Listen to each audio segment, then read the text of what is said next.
Buen día a todos.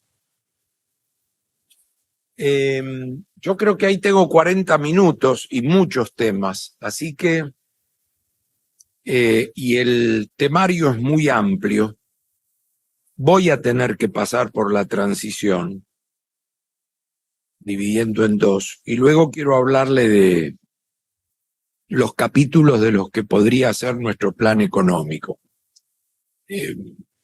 He ido al grano para no perder tiempo. He perdido toda la formalidad de agradecer la invitación, toda esa historia que ya saben.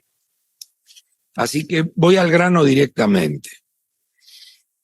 Es un año de elección presidencial. En la Argentina, los años de elecciones presidenciales, la gente dolariza portafolios. No es nuevo. Así que ese es un tema. El problema es que en esa circunstancia estamos transitando lo que nosotros llamamos una transición sin anclas. Una transición sin anclas significa que no hay ni ancla política, ni ancla de un prestamista de última instancia, ni un ancla de reservas internacionales, ni un ancla antiinflacionaria. Es decir, es una transición complicada. ¿A qué llamo ancla política, más allá de la cuestión que Argentina vive respecto a su actual presidente y vicepresidenta, un poco apartados del tema? A que no hay un Raúl Alfonsín del 83 o un Mauricio Macri del 2015, que eran figuras, por supuesto, si bien estoy acá hablando como un candidato potencial a ministro de una de las partes involucradas, voy a tratar de hacer una reunión 100% profesional. De manera tal que cuando me refiero a Raúl Alfonsín y a Mauricio Macri, me refiero a personas cuya sola presencia amortiguaban los mercados, bajaban el riesgo país, bajaban eventualmente el lag con los blue chips o con los tipos de cambio alternativos. Luego, como le fue, es otro tema, pero ex ante oficiaban de ancla política, cosa que no ocurrió en las últimas PASO. Prestamista de última instancia, lo que tuvo Mauricio Macri con el Fondo Monetario, que desembolsaba fresh money y exigía metas que a la postre eran el ancla del programa, monetarias, cambiarias, fiscales, a punto tal que Macri, más allá de que yo he tenido críticas con su administración, con su diagnóstico y con su programa, fue un presidente que se comportó como un caballero en la transición y hasta dejó colchones para la nueva administración, diametralmente opuesto a lo que ocurre ahora. Pero había un prestamista de última instancia, no los asientos contables de hoy, donde Argentina no ha cumplido ninguna meta. No hay reservas internacionales, ni va a haber. Todo el mundo sabe que bien medidas como corresponde, digo, para calentar el ambiente, medida como un zapatero de Valentín Alsina, son 15.000 millones de dólares negativas. No sé cómo la mide otro. Y en ese nivel va a continuar. Acá hay que tener reservas para responder a la dolarización de portafolio. Y 4, no hay ancla antiinflacionaria porque la tasa de inflación va al garete. Entonces yo diría, primer cuestión, una transición sin anclas. Segunda cuestión, nuevas incertidumbres a partir del resultado de la PASO y el acuerdo, los desvíos y la exigencia del Fondo Monetario como si existiera. Primero, los resultados. Los resultados fueron 3/3, groseramente, y hoy está abierto. Por supuesto, yo me llamaría silencio a partir de 22 encuestas el viernes previo a la elección, que ninguna acertó. Sin embargo, desde la PASO hasta hoy se sigue diciendo fulano primero, mengano. Esto está abierto. Falta todavía 3 semanas y está para cualquiera. Lo digo en términos de que no hace ningún aporte de certidumbre lo que está pasando políticamente, no más que eso.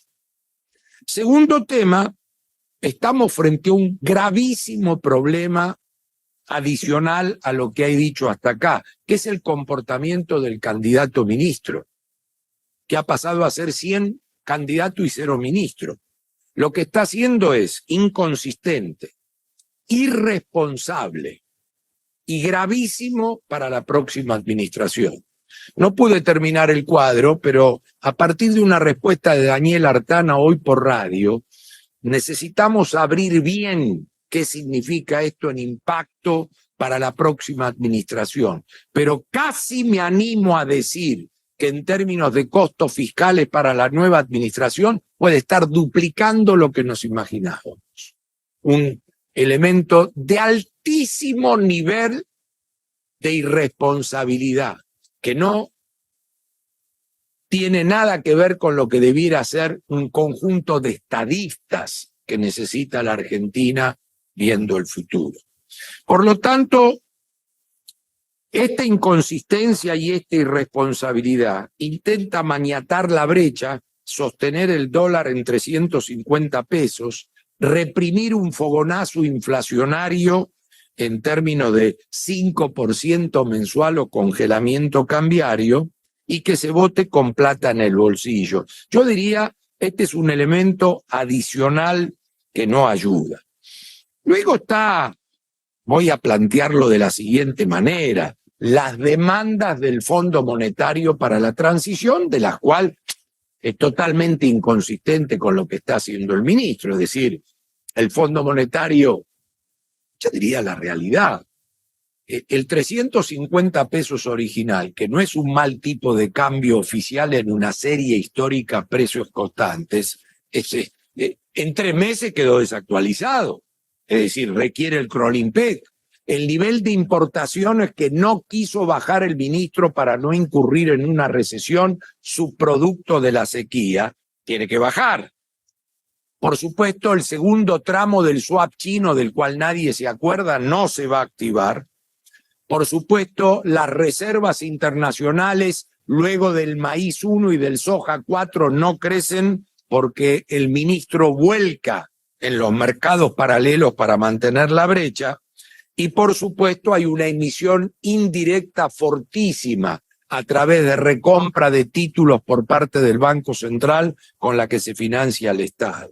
Quiere decir que todo esto arma un combo, resultado de la PASO, Fondo Monetario, ministro candidato, que yo diría que en el fondo agrava el estado de situación. Los test post-devaluatorios vienen mal, porque se devaluó para ver si el Banco Central recuperaba capacidad de acción en términos de acumular reservas, pero estas no crecen, porque compra 1.000 y vende 1.000 para sostener la brecha. Segundo test, aún así la brecha no bajó, porque al subir el 350 subieron los paralelos. Y el tercer test es que a la velocidad crucero de 678, 876 que traía la tasa de inflación, se le sumó el pass-through en tiempo récord de la devaluación, poniendo la tasa de inflación de momento en 2 dígitos bajos, por lo menos septiembre, agosto. Y fíjense lo que son los premios Consuelo.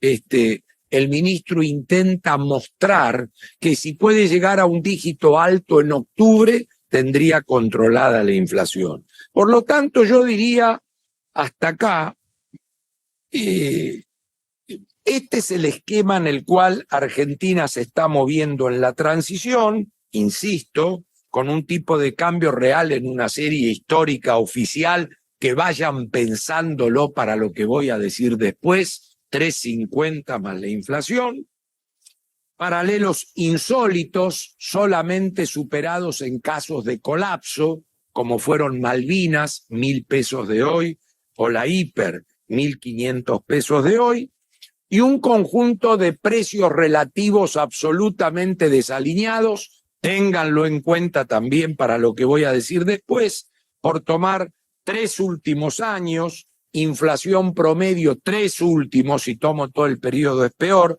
500% de inflación, con precios especialmente utilities y oil en el orden de 300 y precios que van hasta 600 o 700. Quiere decir que hay un ordenamiento de precios relativos previo al programa que viene muy relevante. Bueno, este desastre en la política fiscal, entre cuestiones regalos, chupetines, postergaciones, sin ton ni son, el mayor muestrario de que es sin ton ni son es el nuevo IFE, que es la devolución en las tarjetas de débito, que no tiene ningún control, son 18.000 pesos por persona, sin ton ni son, y bueno, y esta dificultad a los efectos de calcular cuáles son los números fiscales. La verdad que llegado a este punto, ¿cómo voy? Estuve bien, sí, 10 minutos. Voy muy rápido, a mi gusto voy muy rápido, pero lo que pasa es que quiero someterme al cumplimiento. Llegado a este punto, en una reunión profesional y particular, en el exterior o local, a mí me toca hablar como economista profesional de los escenarios. El otro día me contaron en Puerto Madryn, reunión que no pude concurrir, pero hice un Zoom, cerrando ahí me dice, bueno, mire, habló antes que usted el viceministro, quien fue viceministro de Kicillof. Digo, qué bien. ¿Qué me quieren contar? Dice, no, miren, dice, hay 3 candidatos con posibilidades. Yo debiera explicar 3 escenarios, pero voy a explicar uno. Le preguntaron por qué. Dice, porque los otros 2 no lo conozco. Y explicó el programa de la Fundación Mediterránea sobre la base de los trascendidos. Entonces, la verdad que cuando me toca actuar como consultor profesional, me pasa lo mismo. Y quiero ser absolutamente honesto. Yo en esto no estoy para provocar. Acompaño a la candidata, pero he pedido que no me prostituyan, ni me coacheen, que me dejen seguir con la verdad, por supuesto subjetiva. Entonces, la verdad, no sé qué programa puede tener el actual ministro candidato. Conozco a su entorno, a mi edad, conozco casi a todos. Y la verdad que no sé qué puede pensar para el 10 de diciembre. Es más, no sé cómo es una transición después del 22 de octubre. Si pierde, ¿por qué pierde? Y si gana, ¿por qué gana? No lo sé. Está desbocado, claramente. Es decir, el tercio del oficialismo no es un tercio más. Nunca el conglomerado peronismo sacó menos de 30 puntos en la Argentina. Es un golpe. La presentación de la vicepresidenta el sábado se nota que está golpeada. Dice, reafirmo que tenemos que tratar de entrar en la segunda vuelta. Casi como de pasada, como si no fuera su gobierno. Hay un conflicto ahí. Entonces, honestamente digo, el profesional, no sé qué puede estar opinando el candidato del 10 de diciembre. Y hasta me voy a animar a decirlo. No debe ni saber a esta altura. Y su equipo no puede, aunque sean buenos y quieran, y sean los que van a seguir con él eventualmente, no lo pueden interrumpir. Porque les quiero dar la sensación de ocurrencia en esta circunstancia. Uno puede llamar al candidato y puede no atenderlo, porque los días tienen 24 horas y uno duerme. Entonces es muy difícil hablar del escenario del oficialismo. Y es muy difícil hablar, pero no quiero meterme ahí porque tengo entendido que viene una persona a hablar del tema, hablar de un escenario que me resulta imposible descifrar, de tener que presentarlo, enorme riesgo, No obstante, que va a venir una persona que me gustaría que estuviera presente para hablar de otro que va a venir. Me resulta indescifrable profesionalmente y de altísimo riesgo por lo que he escuchado hasta acá. Pero bueno, no quiero meterme en ese lío. Quiero ahora usar mis 25 minutos para delinearles 10 capítulos de nuestro programa. Si yo tuviera que dividir en 3 grandes bloques el contenido de los 10 capítulos, diría, hay un bloque que se divide en 3: diagnóstico, contenidos y nuestra idea de equilibrio general. Nosotros, esto está bajo mi liderazgo, al mando de 4 o 5 pares. A mí me encanta tener pares que sepan más que yo. Me dan mucha tranquilidad y confianza los Seward, Santangelo, Artana, que somos generalistas y que vamos a velar por un programa de equilibrio general. Todas las ayudas que nos llegan están contaminadas de equilibrio parcial. Y nosotros vamos a ir por el equilibrio general. Somos los médicos generalistas. Y por supuesto tenemos enorme cantidad de especialistas. Los que saben son ellos, los especialistas. Pero para hacer un programa económico integral y consistente, tiene que quedar en manos no de tecnócratas brujos, sino de generalistas. Tengo un segundo bloque que habla de los ejecutores, a los que voy a definir como personas capaces, profesionales y fundamentalmente decentes. Decentes. El crédito es un activo que no estamos dispuestos a perder. Eso lo sabe todo el mundo y así va a continuar. Química con la política, sistémica, como he dicho del primer día, ahora que se ha puesto de moda estas barrabasadas antisistema que están reculando rápidamente. Nosotros debemos recuperar el sistema, sano, pero sistema. Tiene un puente con el Parlamento, los gobernadores, el sindicalismo desde el primer día, no reculando. Y por supuesto lo vamos a poner en práctica.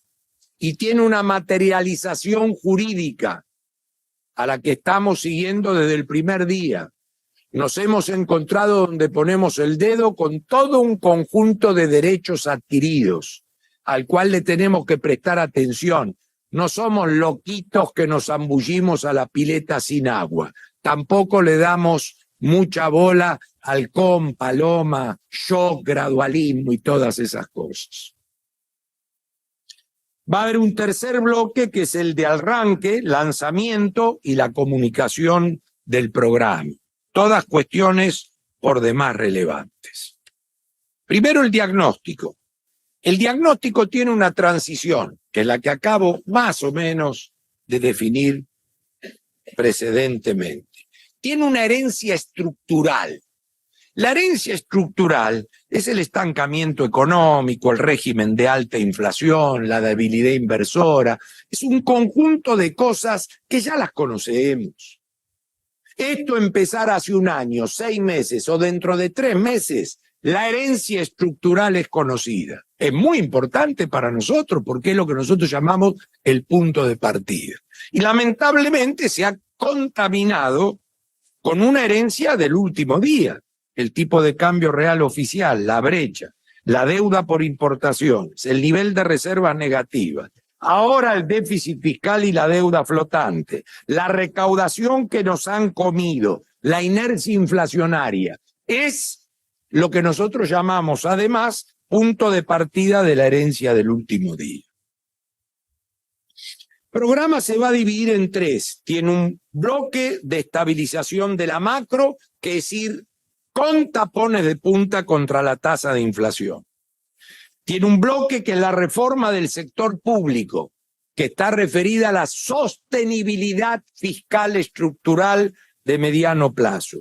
y tiene un bloque de reorganización de la actividad privada, que no solo se nutre de una amplia desregulación y reforma en el sistema de relaciones laborales, sino es el embudo de captación de la micro, de minería, agroindustria, servicios financieros, política comercial, economía del conocimiento, energía, defensa de la competencia. Somos absolutamente receptivos con el sector privado, único motor de crecimiento, a quienes personalmente conocemos hace 35 años.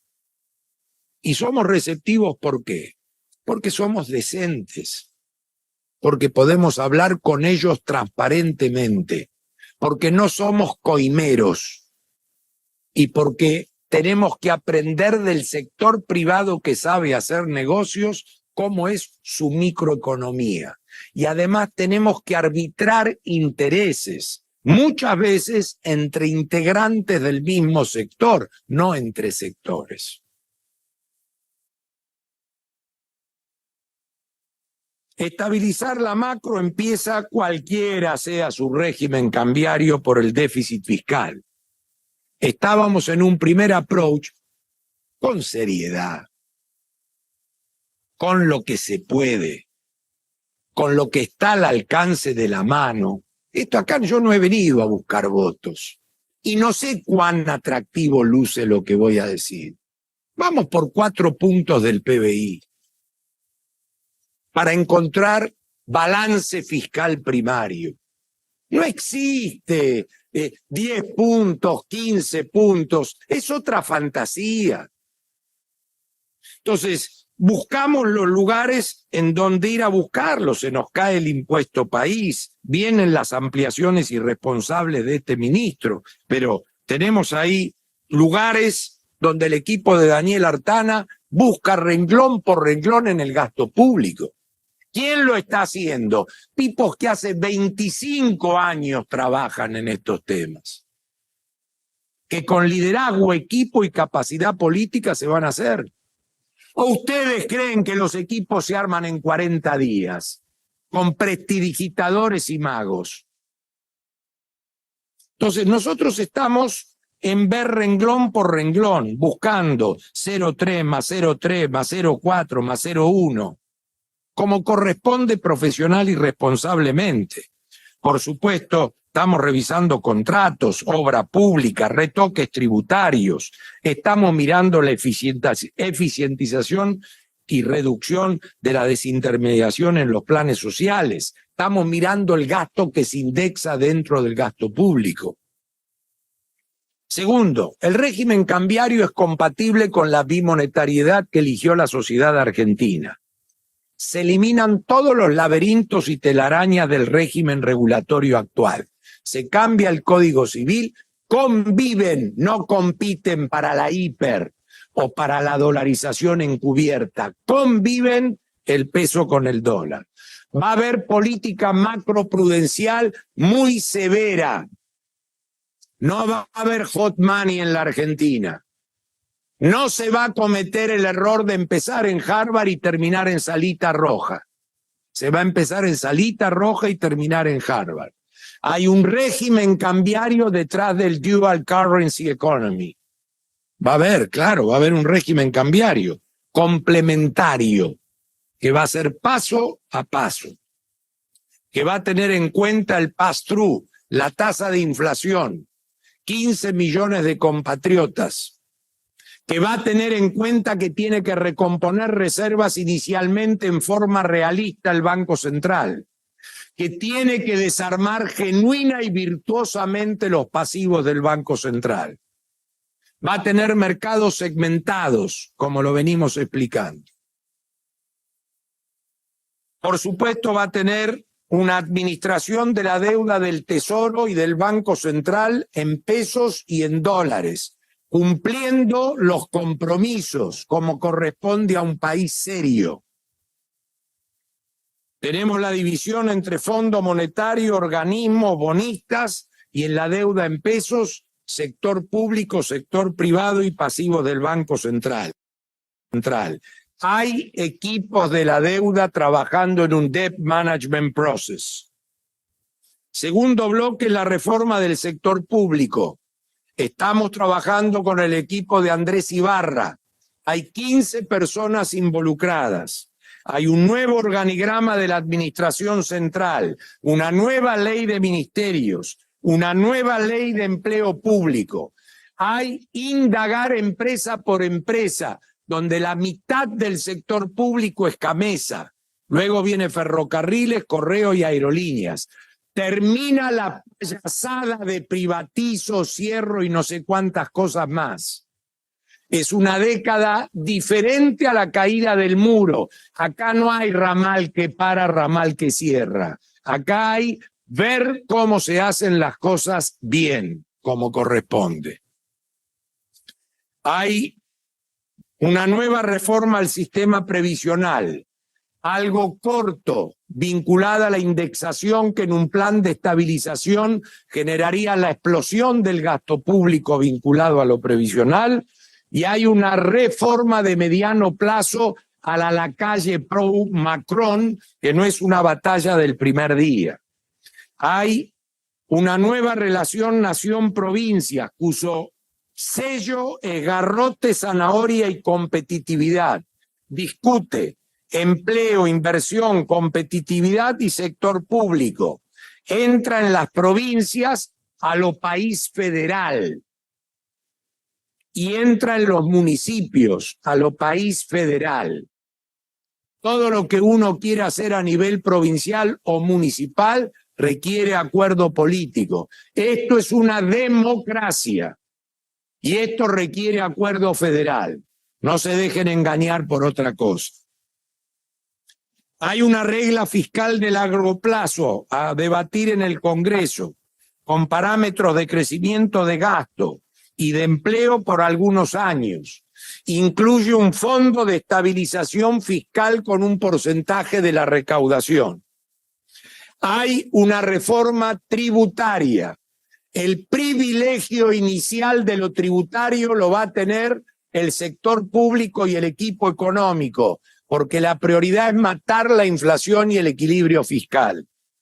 Voy a seguir peleándome con quien haga falta. Esas estupideces de que le vamos a bajar todos los impuestos es un noble objetivo de mediano plazo. Inicialmente trabajaremos a ver el mamarracho que nos dejan en ganancias y monotributos, en las cuestiones salariales no remunerativas, en el ajuste por inflación, cambiar toda la regresividad posible. Eliminaremos todas las retenciones regionales, pero no las importantes. Y en un segundo paso iremos a la eliminación de los tributos que podamos. El pacto federal va a incluir tasas municipales e ingresos brutos. Tenemos un capítulo de la política comercial externa a la que estamos trabajando dentro de un equipo que se vincula también a Cancillería. Vamos a tener un nuevo régimen para las importaciones a partir del 2024. Vamos, a pedido de lo que hemos indagado en todo el Cono Sur, a la reconstitución seria, reformulación de la agenda del Mercosur. Vamos a ir al acuerdo con la Unión Europea y vamos a avanzar en todos los acuerdos comerciales posibles a los cuales estamos indagando, desde sus reglas ambientales y desde el cambio climático. En la reorganización de la actividad privada estamos dialogando, primero con la gente del sector agropecuario. Vuelan todas las retenciones regionales. Importación y exportación van al mismo mercado. Se eliminan todas las restricciones cuantitativas y se reduce la brecha a su mínima expresión. En política energética vamos a ir a la convergencia rápida a los precios que cubran los costos eficientes.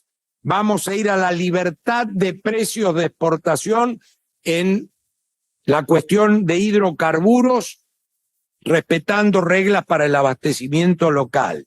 Está preparada la licitación de gasoductos y oleoductos.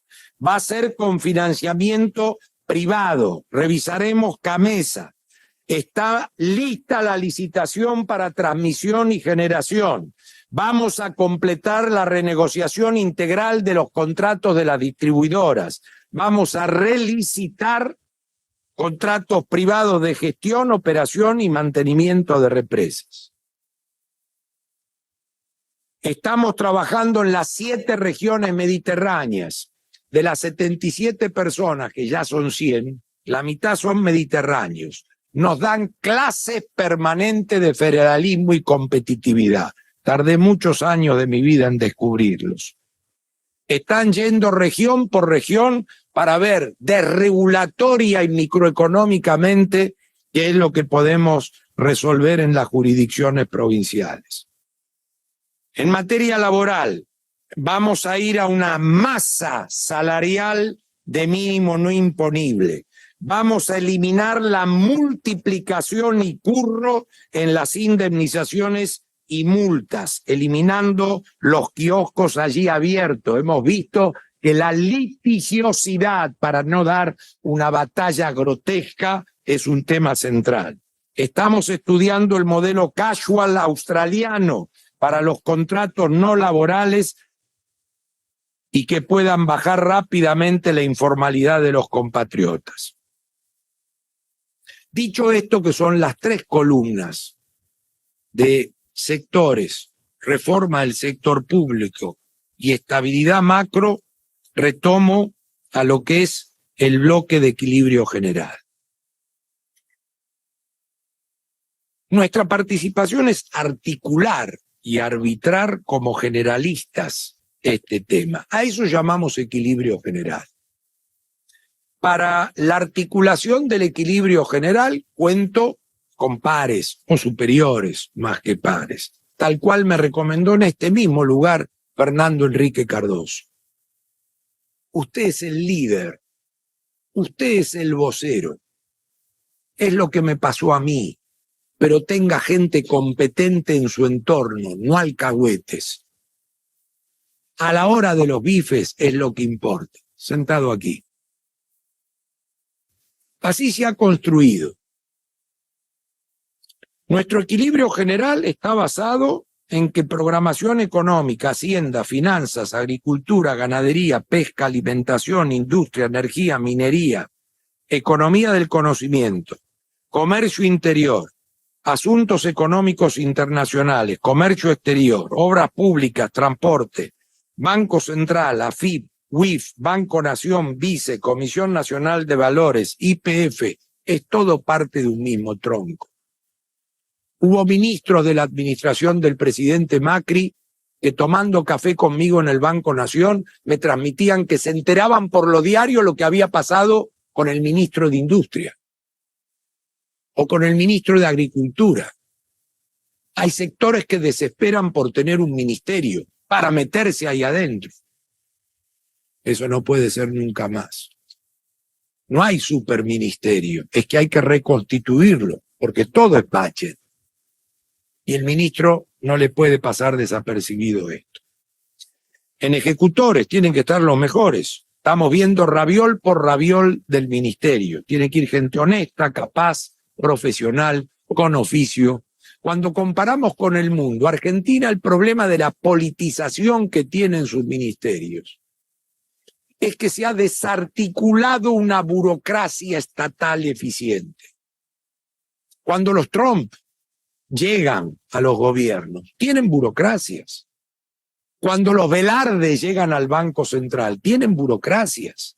Cuando el Frente Amplio o el Partido Blanco llegan a los gobiernos, tienen burocracias. Argentina carece de esas burocracias y se politizan sobremanera los cargos. Tiene que haber gente de economía que ocupe cargos fuera de economía. Yo hablé de nuevas relaciones laborales y es el Ministerio de Trabajo. Hablé previsión y es la ANSES. Es decir, he hablado de política exterior y es Cancillería, pero esto es un todo.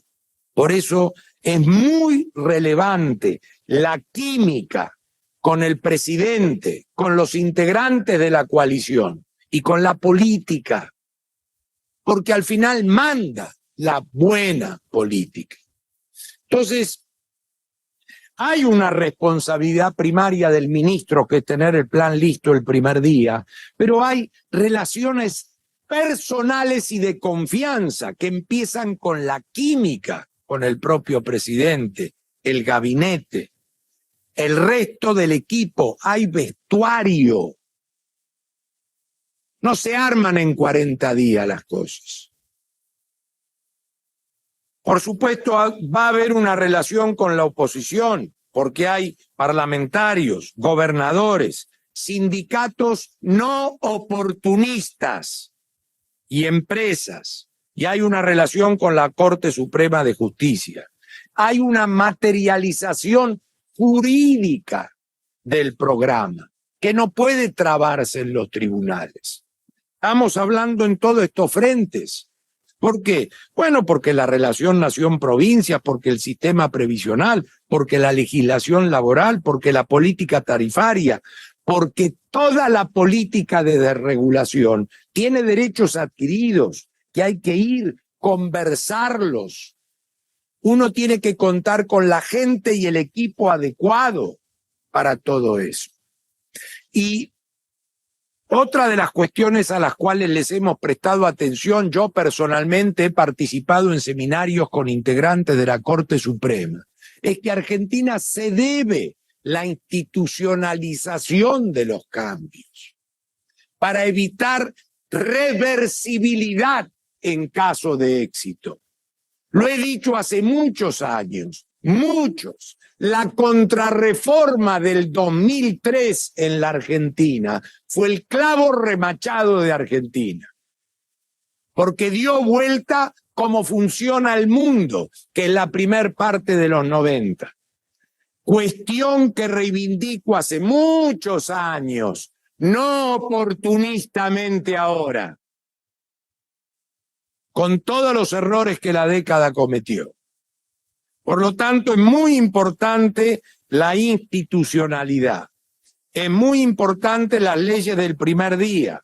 Presupuesto, relaciones laborales, reforma previsional, reforma del Estado, reforma de AFIP, aduana y de administración tributaria, de ministerios, carta orgánica del Banco Central, energéticas y de emergencia económica.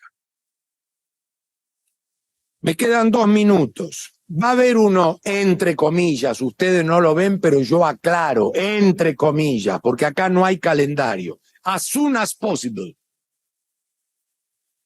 Va a haber 100 días de macro, de tarifas públicas, de tipo de cambio oficial, de inflación, muy ligado a lo que queda. Acá está prohibido llorar por lo que queda. Pero hay que decir lo que queda, no para llorar. Hay que hacerse cargo, pero hay que transmitírselo a la población. Salió mal, no le digas que se asusta. Que todavía los Durán Barba de hoy día insisten en eso. En las redes sociales y en no digas nada. No me gusta ese país. No me gusta ese país. Las cosas hay que decirlas. Entonces, vamos a pasar por esta etapa. El éxito va a ser la reducción del diferencial cambiario, por supuesto. Va a incluir heterodoxia salarial a la plan israelí y plan real. Tendremos que modificar algunos precios más atrasados, otros menos atrasados, claramente servicios públicos. Luego está educación, alquileres, clubes, espectáculos, salud, profesionales. Está en la canasta que uno puede ver. Tendremos que ver qué hacemos con aquellos vivos que han adelantado los precios sin revólver arriba del escritorio, sin precios cuidados, pero sabiendo de que hay que evitar entrar en la recesión y en la alta tasa de interés para que aprendan la lección. Entonces tendremos que alinear precios. ¿Para qué? Para que al margen de que crean en la honestidad de las personas y en el crédito de las personas que estamos trabajando en esto, crean que además, una vez que les presentemos el programa, vean que es sustentable y vean que es posible. Si no, van a terminar diciendo, le creemos a los muchachos, son buena gente, pero esto no es posible. Entonces la sustentabilidad es un tema central para ir con tapones de punta contra la inflación. Mi último punto es el comunicacional. Va a estar incorporado permanentemente lo comunicacional como herramienta de política económica. No solo para los anuncios, sino para los testeos y para el follow-up de la consolidación del plan. No sé si de casualidad o se puso el cero. Es a toda orquesta esto, ¿eh? Buen día y muchas gracias a todos.